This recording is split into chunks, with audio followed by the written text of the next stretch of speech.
이 시간 우리 하나님 말씀을 함께 읽겠습니다. 하나님 말씀은 마가복음 14장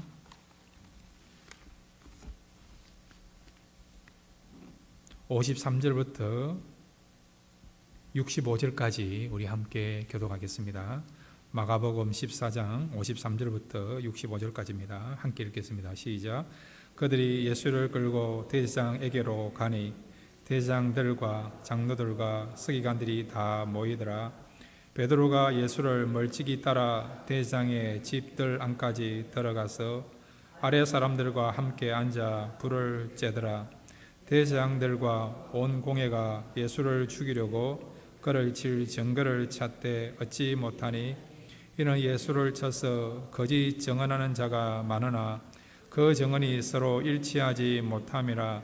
어떤 사람들이 일어나 예수를 쳐서 거짓 증언하여 이르되 우리가 그의 말을 들으니 손으로 지은 이 성전을 내가 걸고 손으로 짓지 아니한 다른 성전을 사흘 동안에 지으리라 하더라 하되 그 증언도 서로 일치하지 않더라. 대제사장이 가운데 일어서서 예수에게 물어 이르되 너는 아무 대답도 없느냐? 이 사람들이 너를 치는 증거가 어떠하냐 하되 침묵하고 아무 대답도 아니하시거늘 대제사장이 다시 물어 이르시되 내가 찬송받을 이의 아들 그리스도냐? 예수께서 이르시되 내가 거니라. 인자가 권능자의 우편에 앉은 것과 하늘 구름을 타고 오는 것을 너희가 보리라 하시니 대제사장이 자기 옷을 찢으며 이르되 우리가 어찌 더 증인을 요구하리요? 그 신송 모독하는 말을 너희가 들었도다. 너희는 어떻게 생각하느냐 하니 그들이 다 예수를 사형에 해당한 자로 정죄하고 어떤 사람은 그에게 침을 뱉으며 그의 얼굴을 가리고 주먹으로 치며 이르되 선지자 노릇을 하라 하고 하인들은 손바닥으로 치더라. 아멘. 이 시간 우리 197자 은혜가 풍성한 하나님은 우리 힘있게 찬양하고요. 오늘 찬양을 통해서 말씀을 들을 수 있는 그런 마음의 거룩을 준비하도록 하겠습니다. 197장 찬송입니다.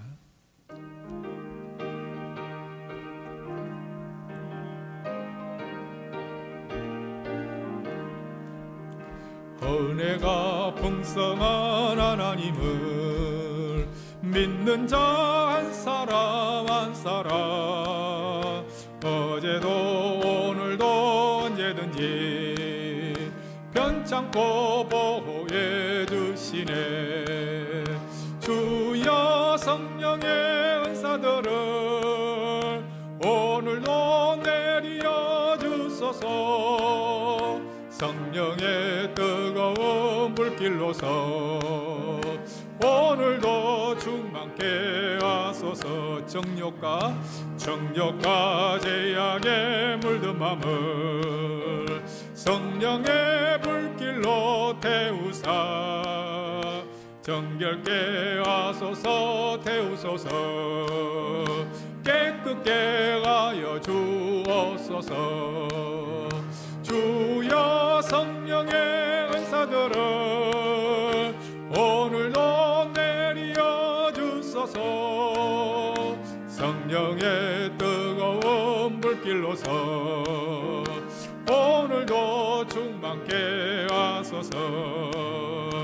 일생의 제물로 돌아가신 우리 주 예수여 구속의 은혜를 내리시사 오늘도 구원해 주소서. 주여 성령의 은사들을 오늘도 내려 주소서.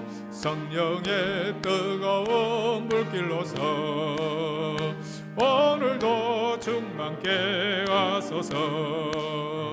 주님의 기쁘신 은혜만을 세상에 널리 전하리니 하늘의 능력과 권세로서 오늘도 입혀 주옵소서. 주여 성령의 은사들을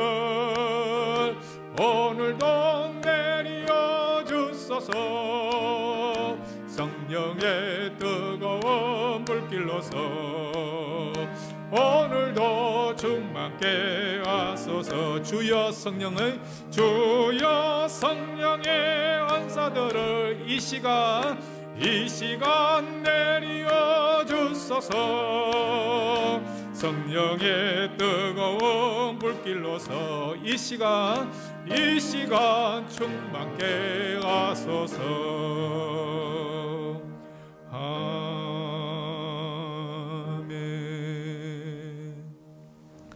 이 시간 우리 말씀을 듣기 전에 한번 기도할까요? 하나님, 이 시간 우리 마음에 말씀이 잘 스며들게 해주셔서 이 말씀으로 이번 한 주간 영적인 싸움에서 또한 세상과의 싸움에서 우리가 지지 않고 믿음으로 승리할 수 있는 그런 역사가 일어날 수 있도록 이 시간 말씀 가운데 역사해 달라고 말씀을 사모하시면서 기도해 주시고, 또 말씀을 듣는 가운데 하나님을 만나는 귀한 시간 되게 해달라고 이 시간 그 은혜를 사모하시면서 우리 함께 기도하겠습니다.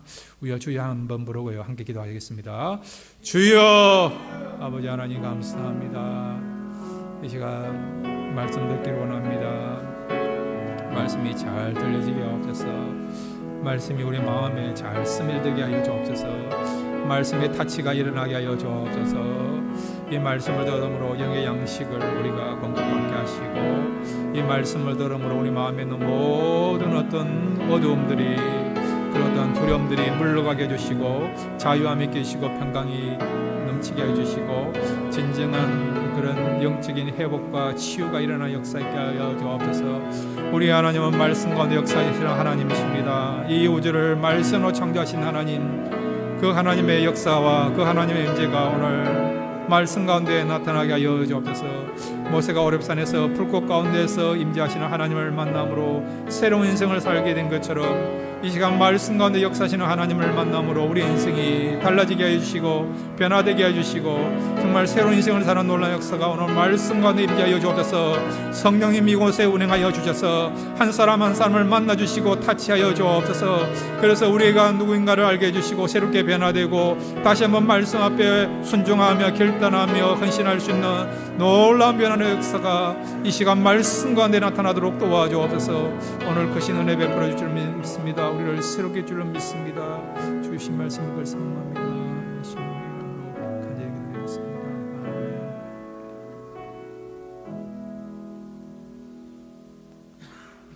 하나님 아버지, 이 시간 말씀 듣기를 원합니다. 저희들 겸손한 마음을 가지고 아멘으로서 받아들이면서 말씀 듣기를 원합니다. 그럴 때에 말씀을 통해서 새로운 역사가 일어나게 해주시고, 오늘 말씀을 통해서 다시 한번 하나님을 만남으로 새롭게 결단할 수 있는 놀라운 역사가 말씀 가운데 나타나도록 은혜 베풀어 주옵소서. 예수님의 이름으로 기도드렸습니다. 아멘. 오늘 말씀을 통해서 우리의 인생이 더욱더 축복되고 새로운 인생을 살아갈 수 있는 귀한 시간 되시기를 바랍니다.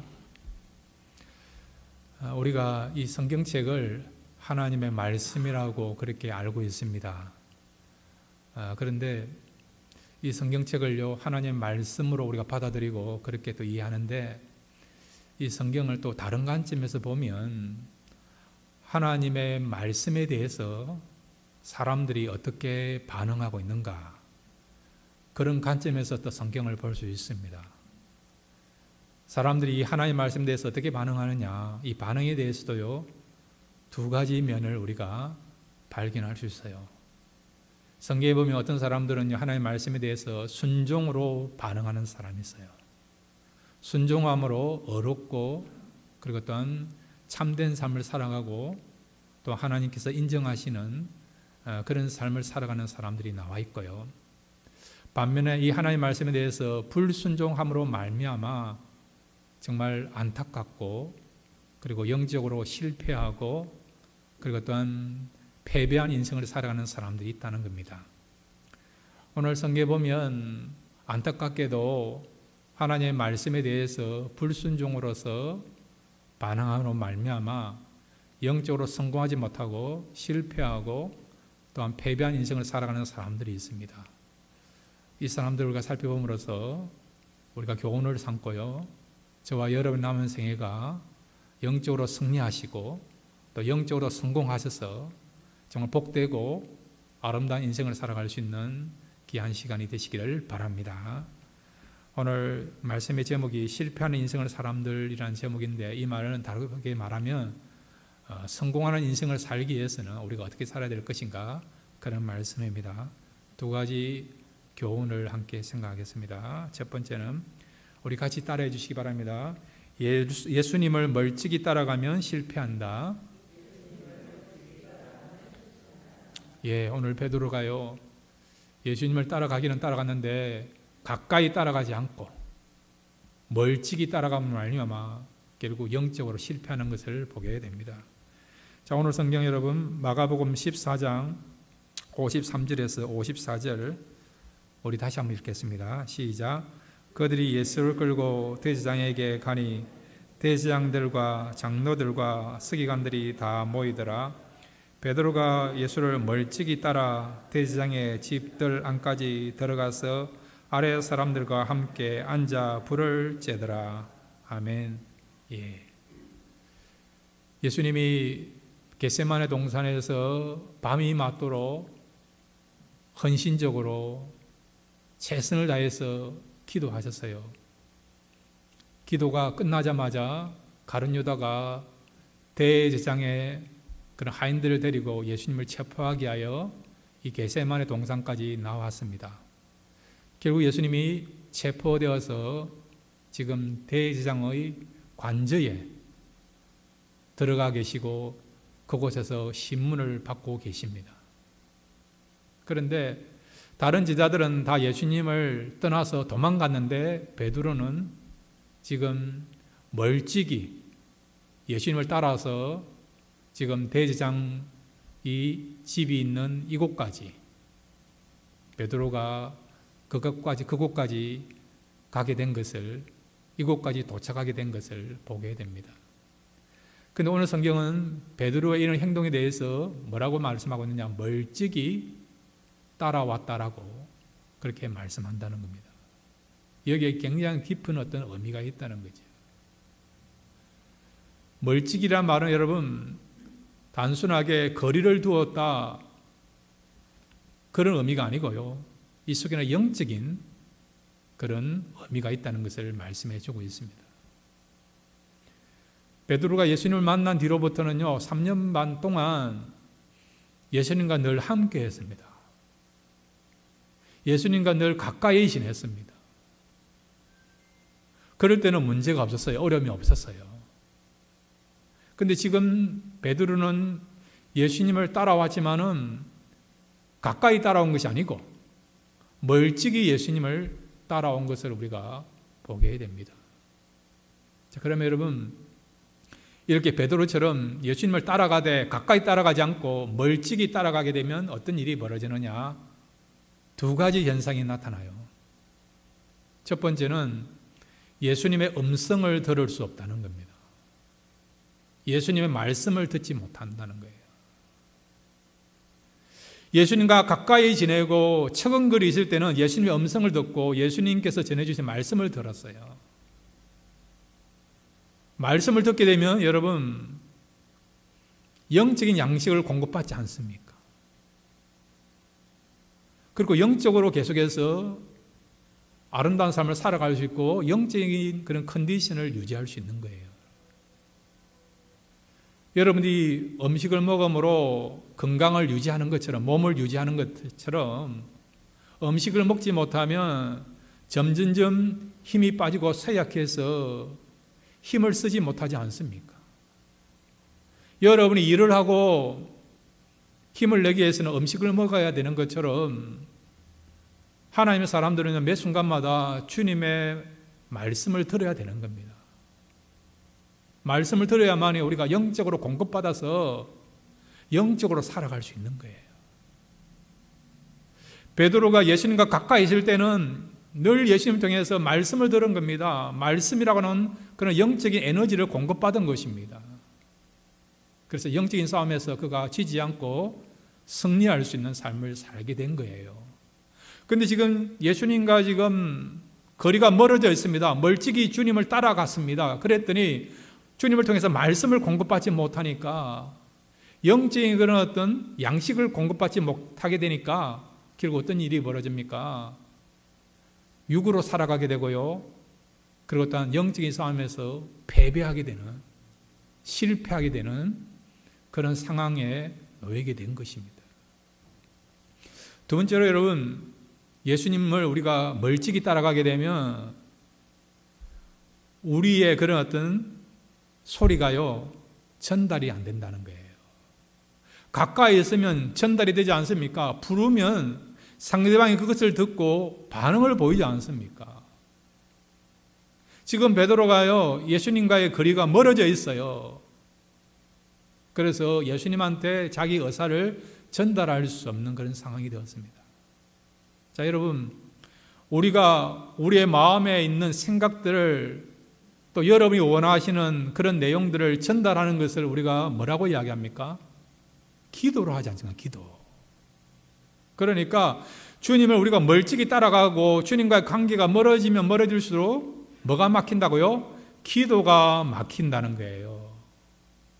기도가 지금 단절되어 있는 것입니다. 하나님은요, 우리 마음에 무엇을 생각하고 있고 우리가 무엇을 원하는가 알고 계세요. 그럼에도 불구하고 성경은 우리에게 뭐라고 말씀하고 있습니까? 기도하라고 말씀하고 있지 않습니까? 왜냐하면 기도할 때 하나님 역사하기 때문에. 바꿔 말하면 우리가 기도하지 아니하면 역사가 일어나지 아니한다는 거예요, 여러분. 모든 것들을 아시는 하나님이지만 그럼에도 불구하고 하나님은요, 우리가 기도하기를 원한다는 겁니다. 근데 지금 베드로는요, 예수님 관계가 멀어져 있어요. 거리를 두고 있습니다. 단순하게 그런 어떤 거리를 말한 것이 아니고 영적인 어떤 거리가 지금 있는 거죠. 거리가 생긴 것이죠. 주님과의 그런 어떤 관계가 단절되어 있는 것입니다. 그래서 기도가 막혀 있는 것이죠. 요청하지만은 역사가 일어나지 아니하고 있는 것을 우리가 보고 있지 않습니까? 예수님께서 무리를 걸으셨습니다. 베드로도 예수님 말씀을 듣고 예수님처럼 무리를 걷게 해달라고 요청했어요. 그랬더니 주님께서 그러면 너도 무리를 걸어봐라 했더니 베드로가 잠깐이지만 무리를 걸었습니다. 그러다가 갑자기 큰 풍랑이 일어나니까 베드로가 두려워해서 풍랑을 바라보므로 물에 빠졌잖아요. 그럴 때 베드로가 어떻게 했습니까? 주여, 내가 죽겠습니다. 나를 구원해달라고 요청했잖아요. 그럴 때 어떻게 했느냐? 주님께서 손을 내밀어서 물에 빠져있는 베드로를 구원해 주시지 않습니까? 예수님과 가까이 있을 때에 주님 나를 구원해 달라고 요청했을 때에 어떤 일이 벌어졌습니까? 구출받는 역사가 일어나게 된 거예요, 여러분. 이래서 우리가 주님과 가까이 있는 것이 중요하다는 겁니다. 그런데 지금 주님과 거리를 두고 있는 거예요. 그랬더니 기도의 역사가 일어나지 아니한 것입니다. 여러분, 이렇게 우리가 주님과 멀찍이 떨어져서 관계를 형성해서는 안 되고요. 주님과 가까이 지내면서 우리가 살아가야 되는데, 그러면 주님과 가까이 지낸다는 것이 무엇을 의미하는 것이고, 주님과 우리가 멀찍이 이렇게 거리를 두고 생활하는 것이 무슨 의미를 가지고 있는가, 그걸 생각하기를 원합니다. 자, 이 부분에 대해서 요한복음 15장 4절부터 7절까지 이 부분에 대해 정확하게 말씀해 주고 있습니다. 우리 함께 읽겠습니다. 요한복음 15장 4절부터 7절까지 말씀입니다. 시작. 내 안에 거하라. 나도 너희 안에 거하리라. 가지가 포도나무에 붙어 있지 아니하면 스스로 열매를 맺을 수 없음같이 너희도 내 안에 있지 아니하면 그러하리라. 나는 포도나무요 너희는 가지라. 그가 내 안에 내가 그 안에 거하면 사람이 열매를 많이 맺나니 나를 떠나서는 너희가 아무것도 할 수 없음이라. 사람이 내 안에 거하지 아니하면 가지처럼 밖에 벌어져 마르나니 사람들이 그것을 모아다가 불에 던져 사르느니라. 너희가 내 안에 거하고 내 말이 너희 안에 거하면 무엇이든지 원하는 대로 구하라. 그리하면 이루리라. 아멘. 유명한 포도나무에 대한 비유입니다. 이 포도나무 비유에서 포도나무는 누구이십니까? 주님이시죠. 가지는 누구를 상징합니까? 우리들이에요. 가지에서 여러분 열매가 맺어지기 위해서 어떻게 됩니까? 가지는 나무에 붙어 있어야 돼요. 나무를 주님이라고 했습니다. 주님께 붙어 있을 때에 가지에서 여러분 풍성한 열매를 맺을 수 있고, 가지가 여러분 붙을 수 있는 그런 원동력은 나무를 통해서 영양분을 공급받아야 되는 거예요. 그런데 여기 보시면 가지가 나무에 붙어 있다, 그것을 주님은요 내 안에 거해야 된다 말씀하고 있고, 내 안에 거한다는 말을 주님은요 7절에 보시면 내 말이 너희 속에 거해야 된다는 거예요. 내 말이 너희 속에.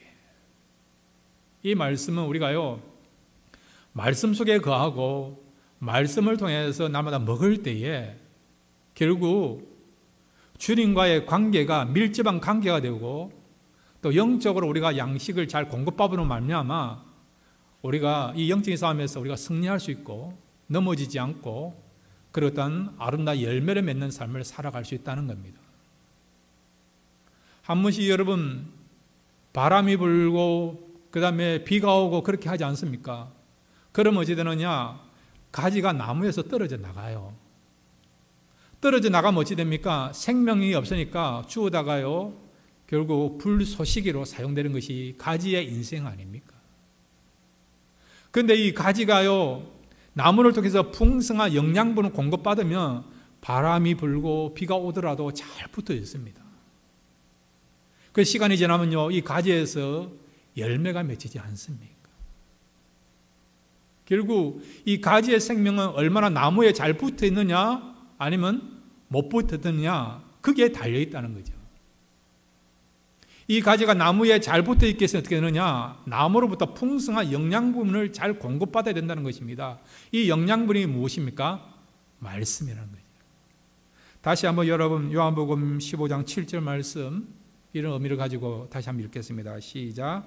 너희가 내 안에 거하고 내 말이 너희 안에 거하면 무엇이든지 원하는 대로 구하라. 그리하면 이루리라. 아멘. 여기 보시면 너희가 내 안에 거하고 내 말이 너희 안에 거하면, 주님 안에 거하는 것과 동격으로 말씀한 것이 뭐냐? 주님의 말씀이 거한다는 거예요.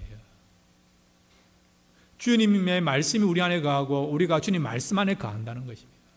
이 말은 주님과 우리가 뗄래야 뗄 수 없는 처근거리에서 살아갈 수 있는 원동력은 뭐냐? 주님의 말씀을 우리가 날마다 사모하고 그것을 읽고 묵상하고 그 말씀을 통해 영적인 그런 어떤 영양분을 공급받을 때에 비로소 우리는 주님과 가까이 지냄으로써 어려움을 이기고 그 다음에 나아가서는 풍성한 열매를 맺는다는 것입니다. 베드로의 문제는 무엇입니까? 지금 주님의 말씀이 풍성하게 거하지 못함으로 말미암아 결과적으로 주님과 거리가 생기게 되고 멀찍이 따라가는 그런 안타까운 인생을 살게 된 것이죠. 저와 여러분도 마찬가지예요. 여러분이 아침마다 일어나가 말씀을 듣고요, 또 말씀을 통해서 영적인 양식을 공급받으면 여러분은 영적인 양식을 공급받으면 말미암아 날마다 우리가 이 영적인 싸움 승리할 수 있고 세상과의 싸움에서 우리가 지지 않고 아름다운 삶을 살아갈 수 있는 그런 자리까지 설 수 있습니다. 여러분 말씀을 가까이 하시고 사모하시기를 바랍니다. 그렇게 할 때에 비로소 우리가요 영적 양식을 풍성하게 공급받은 말미암아 하나님 원하시고 기뻐하시는 성도의 삶을 살아가게 될 줄로 믿습니다. 그 다음에 여러분 이 말씀을 가까이 하기 위해서는 우리가 가져야 될 자세가 있습니다. 우리 같이 따라합시다. 말씀을 가볍게 여기지 말자. 예, 그렇습니다. 말씀을 우리가 가까이 해야만이 이 말씀을 통해서 영적인 양식을 공급받을 수 있어요. 이 영적인 양식을 공급받을 때 우리가 비로소 싸움에서 이길 수 있는 거예요. 믿음으로 살아갈 수 있는 겁니다. 사탄과의 그런 어떤 싸움에서 사탄의 유혹으로부터 우리가 이길 수 있고 승리할 수 있는 거예요. 그렇게 하기 위해서는 어떻게 되느냐? 여러분들이 말씀을 가볍게 여기면 안 된다는 겁니다. 사람들마다 중요하게 여기는 게 참 많아요. 어떤 사람은 건강을 중요시 여겨요. 어떤 사람은 약을 중요시 여겨요. 어떤 사람은 먹는 거, 운동하는 거. 우리 아이들 같은 경우는 어떤 경우는 보면 게임을 너무 중요시 여기지 않습니까? 밥은 안 먹어도 게임을 하려고 하는 아이들이 얼마나 많이 있습니까? 사람들마다 연령에 따라서 중요시 여기는 게 참 많아요. 근데 하나님 사람들은요, 말씀을 중요시 여겨야 된다는 거예요. 바꿔 말하면 말씀을 가볍게 여기면 안 된다는 거죠. 영적으로 실패하는 사람들의 그런 대부분의 특징을 보면요, 말씀을 가볍게 여기기 때문에 그렇다는 겁니다. 아담 하와도 마찬가지죠. 하나님의 말씀을 가볍게 여기기 때문에 사탄의 유혹에 넘어진 거 아닙니까? 하나님 분명하게 그것을 따먹으면, 선악과를 따먹으면 정령 죽으리라 그렇게 말씀하심에도 불구하고 아담과 하와는 이 하나님 말씀을 중요하게 여기지 않고 가볍게 여김으로 말미암아 사탄의 유혹에 넘어져서 결국 인류에게 가장 큰 나쁜 선물을 준 타락과 죄를 심어주는 그런 장본인이 된 사람이 아담과 하와 아닙니까? 베드로도 마찬가지요. 주님은 이미 앞으로 될 일을 말씀하셨어요. 너희들이 나를 다 버리고 도망가게 될 것이다. 시험에 들지 않도록 깨어서 기도하라고 말씀하셨어요. 경고하셨습니다. 그 말씀을 여러분 중요시 여기고 소중히 여기고 가볍게 여기지 아니했다면 베드로가 예수님을 모른다고 부인하는 영적으로 실패하는 자리에 빠지지 아니했겠죠. 주님의 말씀에 대해서 가볍게 여기기 때문에 결국 실패하는 자리에 서게 된 것입니다. 여러분, 하나님의 말씀을 중요시 여기시고 말씀을 가까이 하시고 매일마다 말씀을 먹으십시오. 그럴 때 영적인 양식을 잘 공급받아서 은혜로운 삶을 살고 또한 성도답게 살게 되고 하나님의 뜻을 이룰 수 있는 자리까지 쓸 수 있는 저와 여러분이 될 줄로 믿습니다. 자, 오늘 두 번째로 실패하는 인생을 사는 사람들을 통해서 우리가 붙잡아야 될 교훈이 있습니다. 우리 함께 따라해 주시기 바랍니다. 자기가 있어야 할 자리를 이탈하면 실패한다. 예, 그렇습니다.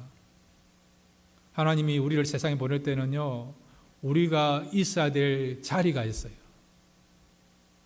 우리가 서 있어야 될 자리에서 살아갈 때 그것이 참된 목적을 이루는 바른 삶이 될 수 있습니다. 그런데 우리가 있어야 될 자리에서 일탈해서 탈선하게 되면 우리는 어떻게 된다고요?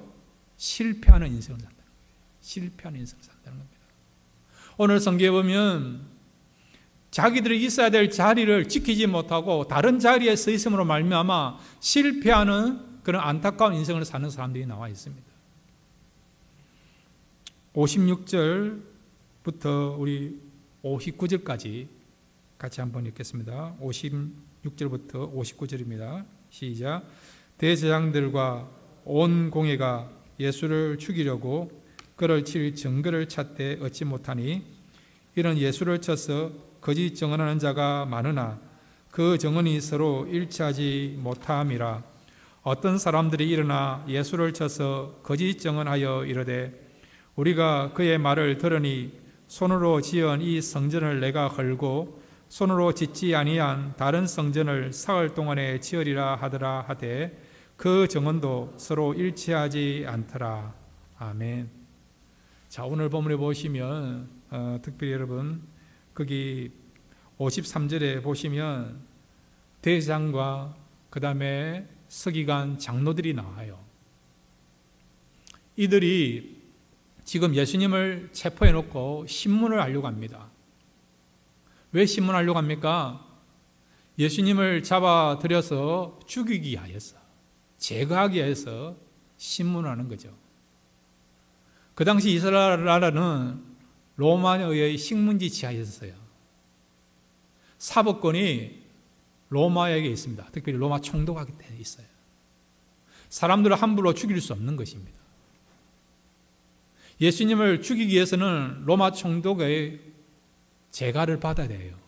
그렇게 되기 위해서는 죽일 만한 분명한 증거나 정인이 있어야 되는 거죠. 그래서 이스라엘 백성들의 지도자를 할 수 있는 대제사장과 그 다음에 서기관 장로들이 모여서 언론한 거죠. 예수님을 죽이기 위해서는 분명한 이에 해당되는 합당한 정인이나 증거가 있어야 되는데 어떻게 되겠느냐. 근데 예수님을 우리가 조사해보고 또 예수님에 대해서 알아보고 했는데 예수님은 죄가 없는 분이에요. 예수님이 3년 반 동안 사역하시는 동안에 하신 일이 무엇입니까? 말씀을 선포하시고 가르치시고 병자를 고치시는 그런 귀한 일을 하신 분이 예수님 아닙니까? 그러니까 예수님에게서는 죽일 만한 증거가 없는 거예요, 여러분. 그래서 어떻게 합니까? 정인과 증거를 위정하기 위해서 여기에 그들이 혈안이 되어서 지금 증거를 조작하는 그런 일을 하게 된 것입니다. 근데 나름대로 이렇게 정인들이 나왔는데 이 정인들도 다 거짓말이죠. 위정이에요, 위정. 근데 서로 이렇게 말을 하는데도 말이 안 맞는 거예요. 여러분, 거짓말은 그런 거예요. 거짓말은 거짓말이기 때문에 진리가 아니기 때문에 어디엔가는 문제가 생긴다는 거죠. 그랬더니 결국 누가 등장합니까? 자, 60절부터 62절까지 우리 같이 한번 읽겠습니다. 60절부터 62절까지 우리 함께 읽겠습니다. 시작. 대제사장이 가운데 일어서서 예수에게 물어 이르되 너는 아무 대답도 없느냐? 이 사람들이 너를 치는 증거가 어떠하냐 하되 침묵하고 아무 대답도 아니하시거늘 대제사장이 다시 물어 이르되 내가 찬송받을 이의 아들 그리스도냐? 예수께서 이르시되 내가 거니라. 인자가 권능자의 우편에 앉은 것과 하늘 구름을 타고 오는 것을 너희가 보리라 하시니. 아멘. 결국 예수님에게서 참다운 정인과 그리고 또한 증거를 찾지 못하니까 이 문제를 제대로 해결하기 위해서 예수님을 끝까지 죽이는 일을 성공적으로 이루기 위해서 누가 나섰다고요? 대제사장이 나서서 예수님을 신문하게 된 것입니다.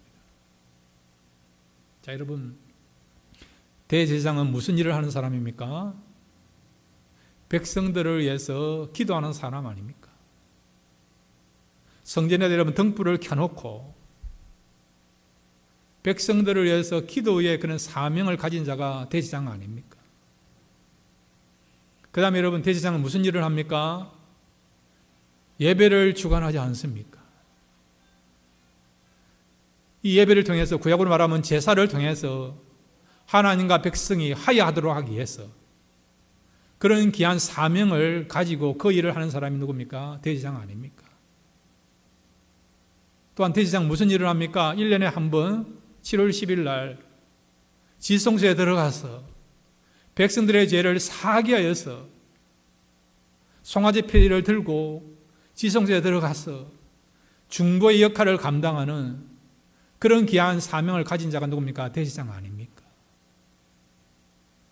그래서 대제사장은요, 바로 이 성전 안에 자기 집이 있어서 그곳에서 거주하면서 기도하고 예배를 준비하고 예배드리는 일에 봉사하고 또한 백성들이 하나님 앞에 나와서 화목하고 속죄할 수 있도록 그 일에 귀한 사명을 가지고 헌신하면서 봉사하는 일을 맡은 사람이 누구냐? 바로 대제사장이에요.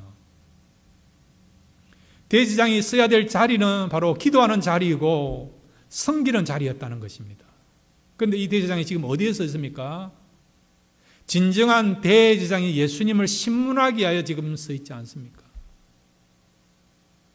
그가 지금 하는 일은 무슨 일을 하고 있습니까?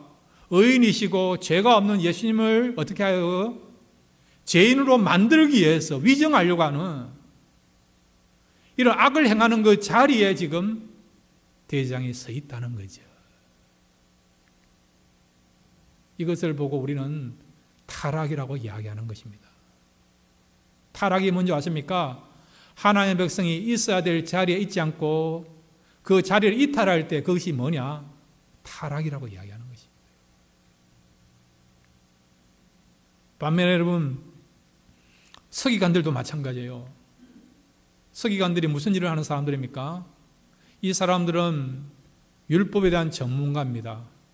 율법을 연구하고 그것을 백성들에게 알려서 백성들이 말씀을 깨닫도록 영적으로 성장할 수 있도록 그런 일에 귀한 사명을 가지고 쓰임받은 사람들이 서기관들이에요. 또 이 사람들은 성경을 필사합니다. 또 이 사람들은 무슨 일을 하느냐? 재판이 벌어졌을 때에, 종교 재판이 벌어졌을 때에 율법 조항에 대해서 분명하게 율법에 의하면 이런 내용이 있습니다라고 바른 것들을 제시할 수 있는 그런 역할을 하는 사람들이 서기관들이에요. 그런데 이 서기관들이 지금 어디에 서 있습니까? 죄가 없는 예수님을 죽이기 위하여 그를 음모하는 일에, 그 음모에 가담되어서 악을 저지르는 그 자리에 서 있는 사람들이 지금 서기관이 된 거예요.